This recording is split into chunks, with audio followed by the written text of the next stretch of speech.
Tonight, the extreme weather emergency. 160 million people bracing for a dangerous heat wave as deadly storms and wildfires spread. Powerful weather crushing these silos and flattening buildings. Deadly floods leaving parts of the South in chest-deep water. And out-of-control wildfires out west lighting up the night sky.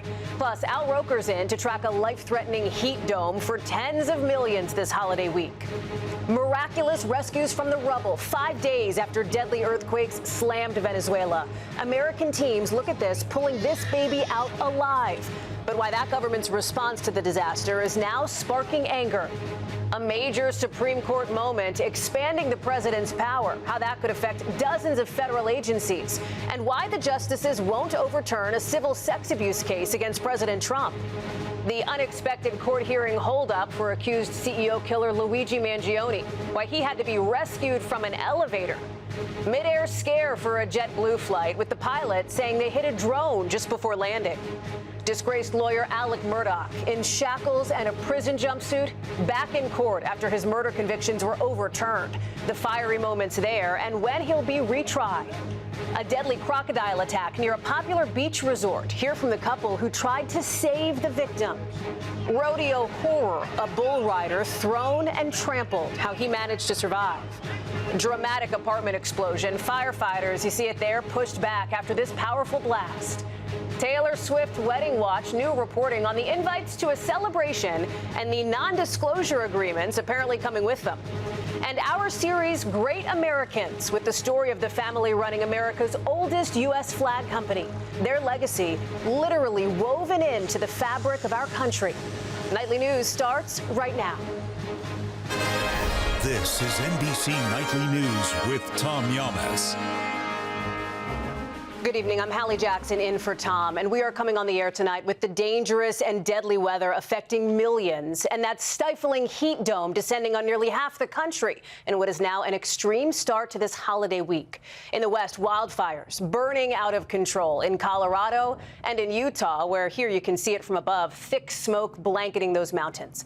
In the South, the aftermath of deadly flooding that killed at least 4 people. And for survivors, the agonizing work of picking up the pieces. You can see the chest-deep water they're working in. And that heat wave is starting to hit hard. 36 states and more than 162 million people under alerts right now. Temperatures in some places set to feel like 110. Al will have our forecast in a minute. Dana Griffin's on the ground in Utah, but we start with Shaquille Brewster in Chicago.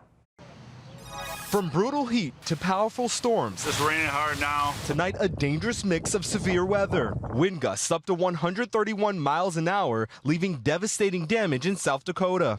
While further west, crews battling massive wildfires in Utah and Colorado.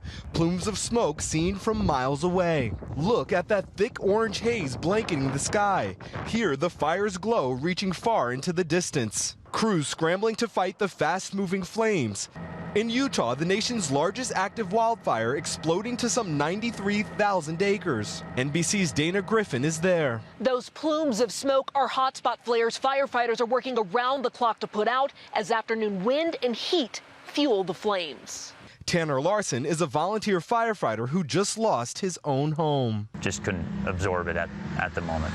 I'm sure that, when we go up there, especially today, there will probably be a couple tears shed. In Colorado, officials honoring 3 firefighters killed while battling the flames over the weekend. Meanwhile, in Kentucky, flash floods killing at least 4 people and triggering dozens of rescues and evacuations. This man pulling a refrigerator from the basement of the flooded home, the water up to his chest. All while dangerous heat stretches across more than half the country, 162 million people under heat alerts. Record-setting temperatures and humidity hitting folks from the Midwest to the East Coast. Unrelenting heat marking a brutal start to the holiday week. Shaq is joining us now from Chicago. And Shaq, part of what makes this so dangerous is that it'll stay so warm even overnight. That's right, Hallie, and that's why officials here are taking this so seriously. Even when the sun goes down and in those overnight hours, you can expect temperatures to feel like they're in their 80s, especially downtown. That's why over the next couple of days, Chicago is under a heat warning going into Wednesday night. Hallie? Shaq, thank you. Al is joining us now. And Al, it's not just Chicago. So many of us are bracing for a staggeringly hot holiday week. That's right, Hallie. As you heard, 162 million from New England, the Northeast, down to Florida, and out into the plains. The heat indexes will be up to 115. This high pressure, big dome of high pressure. Heat indexes triple digits for Kansas City, Chicago, Atlanta, New Orleans, and Houston.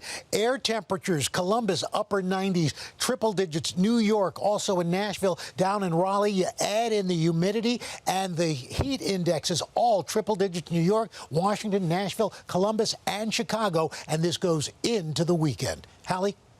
Al Roker, plenty to watch. Thank you.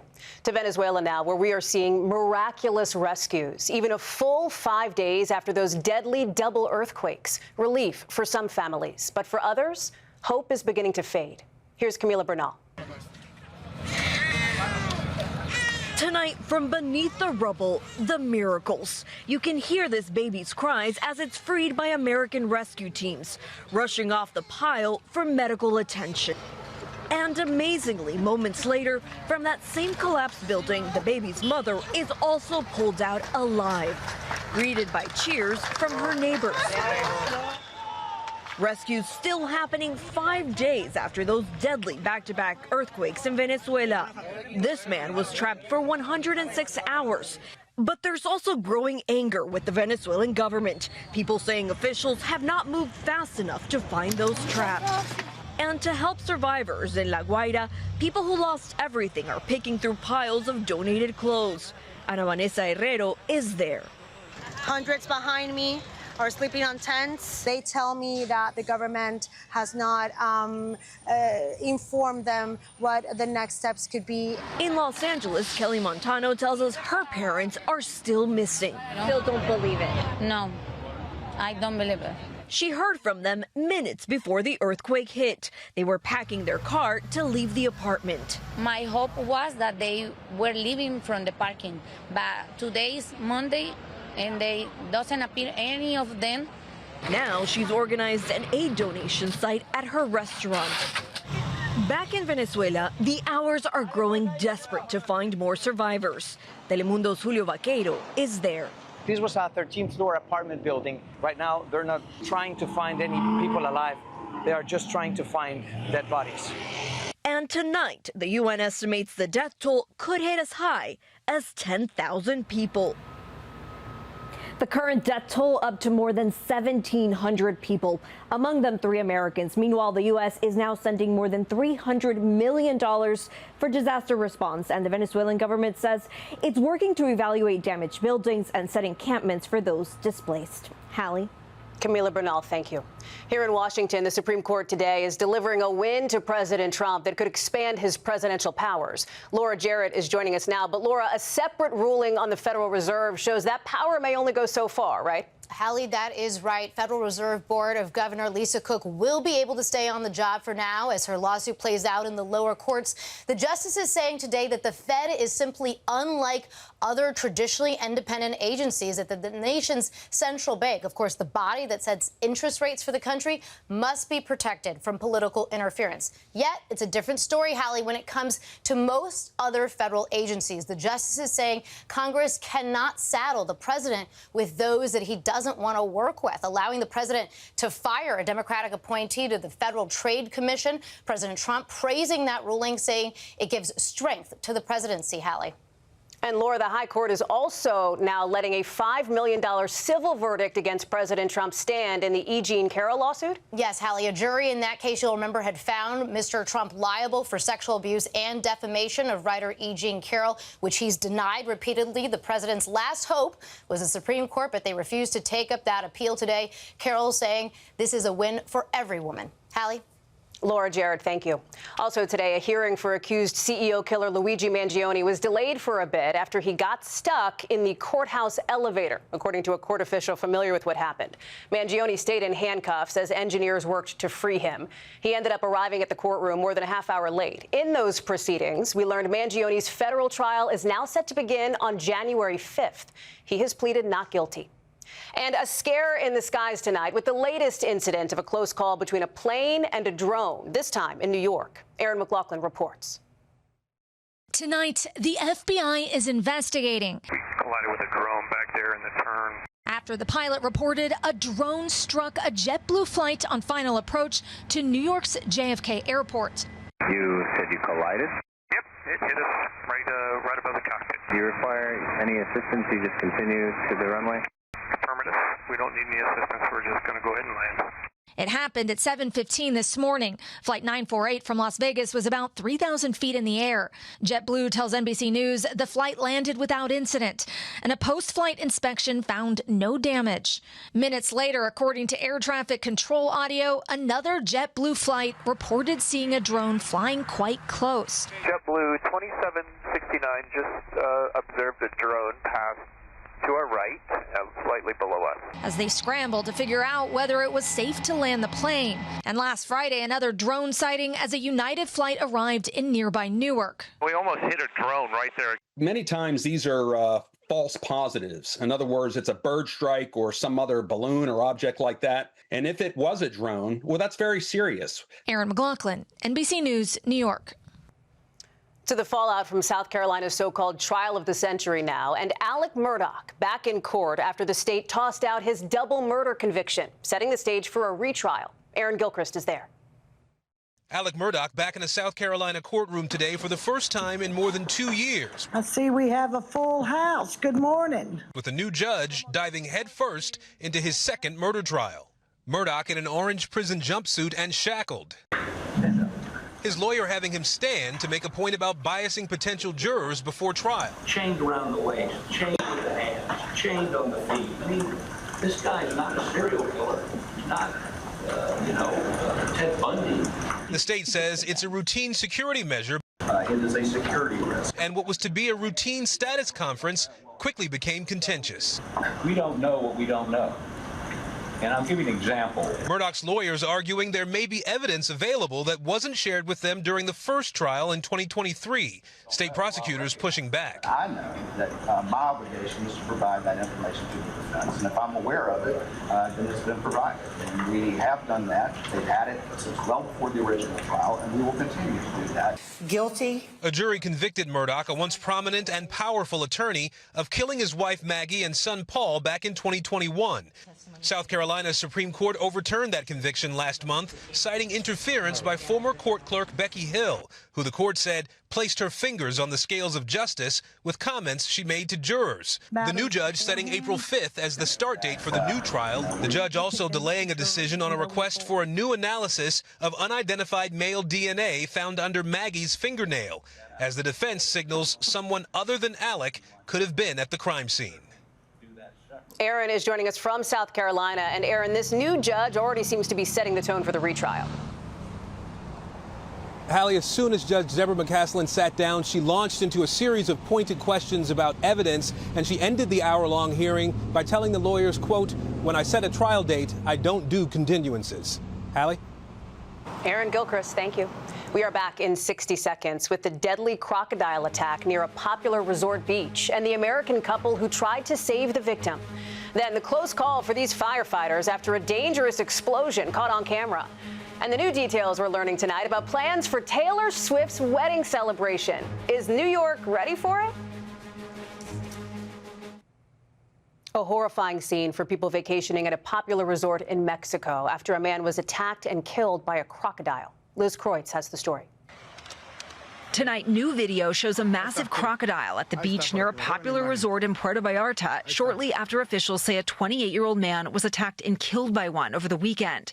Jamie Yetter and Chris Burry were vacationing at the Marriott Puerto Vallarta when they witnessed the horrifying attack. It was a really big croc, and he never let go of the man. He just kept taking him under, rolling him. And every time we saw him surface, it was deeper and deeper every time. The couple says they had no idea the beach near their hotel is known for crocodiles. In 2021, a California woman was also attacked while staying on the property. Did anyone warn you when you checked in at this hotel that there were crocodiles in that water? No. No one said a word about it. Did the hotel close down the beach after this attack? No. Even the next morning, hours later, there's little children playing in the water. Marriott tells NBC News the hotel has appropriate signage as well as night patrolling and red flags to indicate caution in the area, and all were and are properly in place. Jamie and Chris say the only warning they saw about crocodiles was this one sign they took a picture of at the entrance to the beach. There's only one small little white sign with several marine animals on it. This isn't appropriate. The terrifying incident comes as officials in Florida say a 30-year-old woman died after she was attacked by an alligator while swimming in a river outside Orlando. She was bitten on both of her arms. Officials now issuing a warning as they report 3 alligator attacks across central Florida in just the last week. Liz Kreutz, NBC News. We'll be right back with the frightening moments as a bull throws a rider to the ground in New York. And the new reporting we have on what may be the most speculated about nuptials of the decade with Taylor Swift's wedding watch.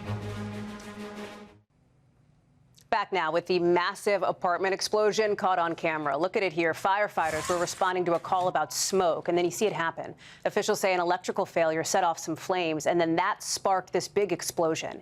8 buildings had to be evacuated nearby, but incredibly, none of those first responders you saw were hurt. And a warning here, this next video is disturbing, showing the terrifying moments at a rodeo in New York. You see it here. The bull hurls a rider to the ground and then tramples him, dragging him through the dirt before people then start rushing in, you see it, to save him. That rider is recovering in the hospital tonight. And an update close to home here with our parent company, Comcast, announcing today it plans to spin off NBC Universal into a separate company. That independent NBCU will include the NBC and Telemundo broadcast networks and Peacock, among others. The split is expected to be completed next summer and isn't likely to change how you watch your favorite shows, movies, and news anytime soon. Also tonight, the new inside info. Our team's learning about what may be the wedding of the year between Taylor Swift and Travis Kelce, or at least the party to celebrate it. Chloe Malas explains. Hey, Taylor. Just days away from Taylor Swift's possible wedding, and it feels like the whole world is ready for it. Now more details are emerging about the singer's highly anticipated I do's to football star Travis Kelce. A source with knowledge of the matter, who is among the invited guests, telling NBC News that 1,100 people are expected to attend wedding festivities this Friday at New York's iconic Madison Square Garden, adding that the invites arrived electronically and required guests to sign NDAs. NBC News has reached out to Swift, Kelce, and MSG for comment, but has not heard back. The source also saying multiple performances are expected from various artists, including Stevie Nicks. NBC News has reached out to Nicks for comment, but not everyone is convinced. Is she getting married to MSG? There's no way. As questions still swirl around the big day. Chloe Malas, NBC News. When we come back, our series, Great Americans, and the generations of family behind the longest-running U.S. flag maker. This week, in the lead-up to the 250th anniversary of America, we will end our broadcast every night with our series, Great Americans.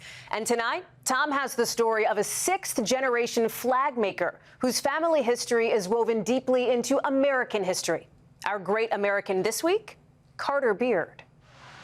Stitch by stitch, these long rolls of fabric are cut, sewn, and stamped into something more. I get to make the symbol of our country that is so important to so many people. I'm really proud that I'm doing this. American flags from Annin Flag makers, created on factory floors like this, then woven into iconic moments of American culture, draping athletes in Olympic glory. Beautiful, just beautiful. Even planted on the surface of the moon. We were the supplier of flags to NASA during the Apollo program. For 6th-generation CEO Carter Beard. This is actually Louis Annin Ames. He was my great-grandfather. His family history. This is a shot from the Civil War. Is American history. I think the flag that went up on Mount Suribachi, Iwo Jima, was raised by the Marines, is probably the most emotional flag, and I break up even thinking about it. In times of trouble, people turn to the flag. It's a comforting thing to them. It represents all that's great about America. You know, it represents our strengths and our weaknesses. In times of crisis, like in 9/11, it's emotional to think that the first thing those rescue workers sought to do was go grab an American flag and raise it on that rubble. It's a powerful symbol.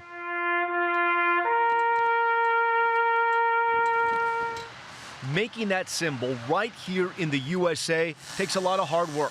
I feel very patriotic. And much of the process has stayed the same for generations. We still make American flags very similar to the way we made them in 1950 or 1930s. It's still a manual process, and it's a highly trained skill. Ida Murdaugh has been working at Annin subsidiary Flag Zone for 20 years. I enjoy working here. I enjoy making the American flag. She now trains new employees, many of them first-generation Americans. It makes me proud that I'm making the American flag just because they gave me an opportunity to be part of being an American. These flags threaded together by the same ideals that connect us all. So I think that's what America represents, that opportunity that you can become anything that you're willing to work for. A longtime legacy and a symbol of so much. That's Nightly News for this Monday. I'm Hallie Jackson. For all of us here at NBC, thanks for watching and have a great night.